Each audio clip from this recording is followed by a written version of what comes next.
So we have our special guest, Timeless Donna, on today, and we are delving into her journey, who she is.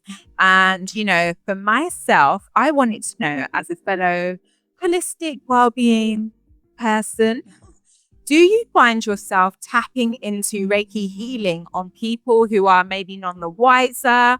Or do you find as a healer, you're always trying to heal others? As an example, would be for myself, I energetically send off love vibrations to people I feel might be in need.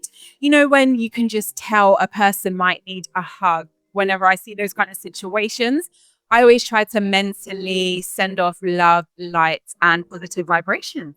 So, for yourself, do you have anything where you sometimes delve into that moment? Yeah, I definitely do. Even before I became a practitioner, I remember that I would take meditative walks, is what I used to call them. And I used to walk a lot in New York City, and it's the loudest city, one of the smelliest cities. Oh, wow. And for some reason, I used to really get into these meditative states where I just used to be focusing on like light energy and just raising my vibration and things of that nature. And it's almost like just sending the signal out to whoever needs it. Yeah. So it wasn't even specific. I didn't even have to like see someone suffering. It was just today. And it wasn't something like scripted. Like I said, okay, today this is on my to-do list. It just will come to me and I'll be like, all right, I'm going to go into a meditative walk and I'm going to walk and I'm going to focus on sending out light into the world and raising the vibrations, raising my own vibrations, and just walking intuitively, divine guidance. And there was a day where I specifically did that. It was very interesting. I think I had did like a project with Echo Clothing at the time, and they were actually working on a side project with 50 Cent, and they had called a group of us in, like, just to kind of go over some of the stuff that they were planning to launch and blah blah blah. And upon leaving that, I remember I had on these super high heels and I was staying at my friend's house in Harlem, and I didn't live in the city at the time. And I had this big bag and I was like, do I want to get the train or am I going to just walk? And I was like, I'm just going to walk. And I literally walked 60 blocks. I don't know if any of you been to New York. I literally walked 60 blocks just in my own zone.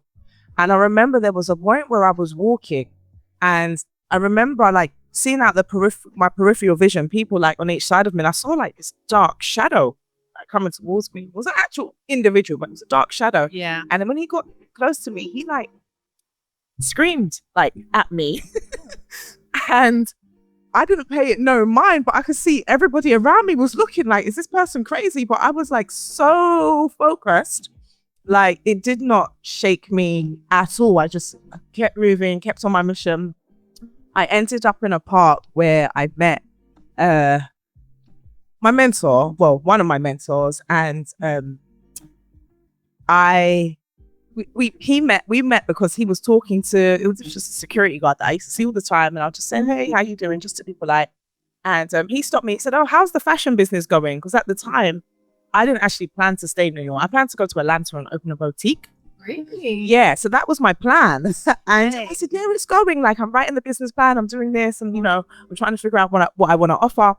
And then my mentor was sitting there. He was like, you're in fashion. And I was like, yeah, like being British, like, I don't know you, like, he's like, I'm in fashion too. Have you seen this t-shirt? And I was like, actually, I haven't. And he was like, take my number. We should figure. I was like, okay, you can write your number in my diary, we're not putting it in my phone type of thing. I was very standoffish.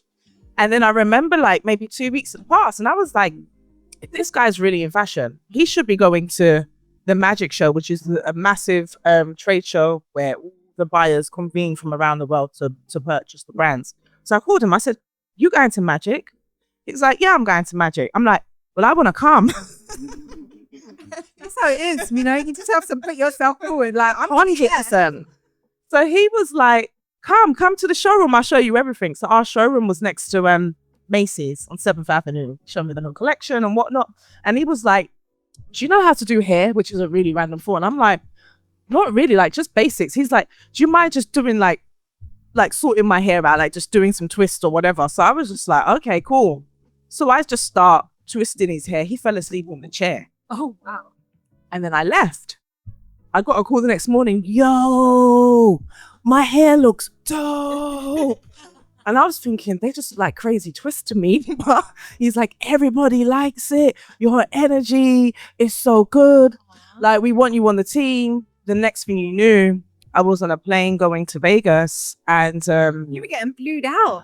yeah, girl. Yeah. Right. And we were working at the time. So how the company was set up, there was a licensor and a licensee, and I was working for the licensee, which is the person that had the rights to the brand for, I think it was 3 years. And he was literally this billionaire guy out of Texas who's in the oil and gas industry. So it was all out there. And I was like, okay, cool, first day. I've never done this in life.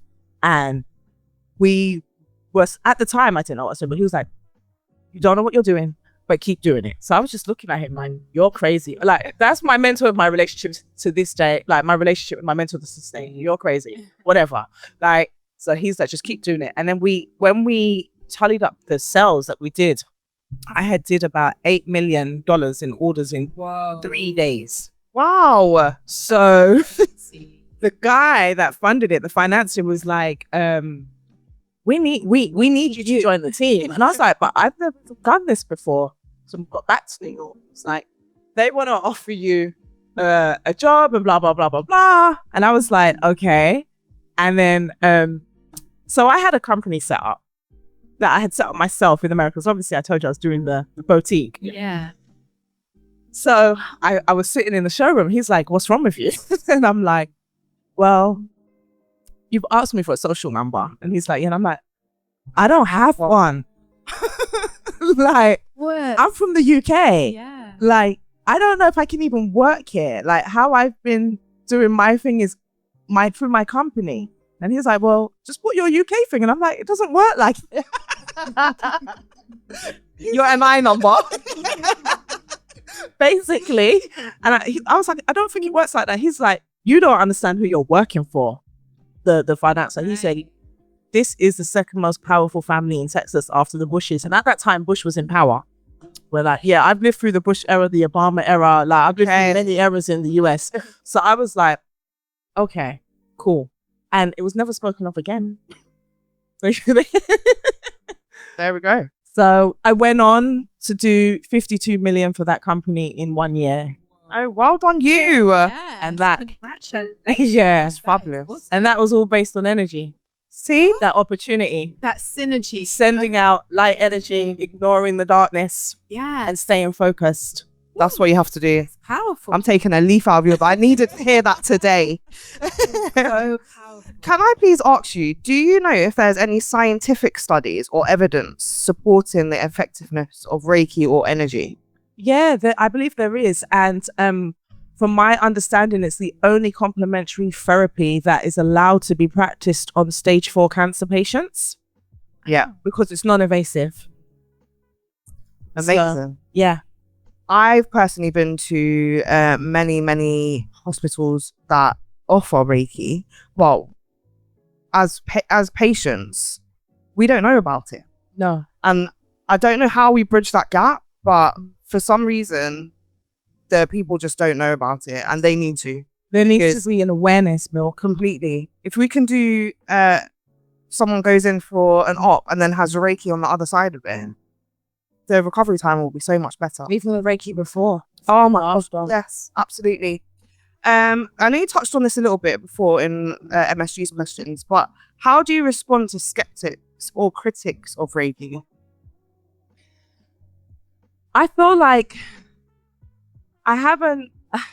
I just practice, and I be the lived experience, and that's the individual that initially was very skeptical has seen what Reiki has done for me and everybody around me that I've practiced on in the last 6 months, and now they're like, we want some of that too. Because whatever you're doing, you're opening up channels, and not only are people feeling better, but they're able to manifest better, they're able to attract better, they're living in a higher vibrational state, and I want some of that.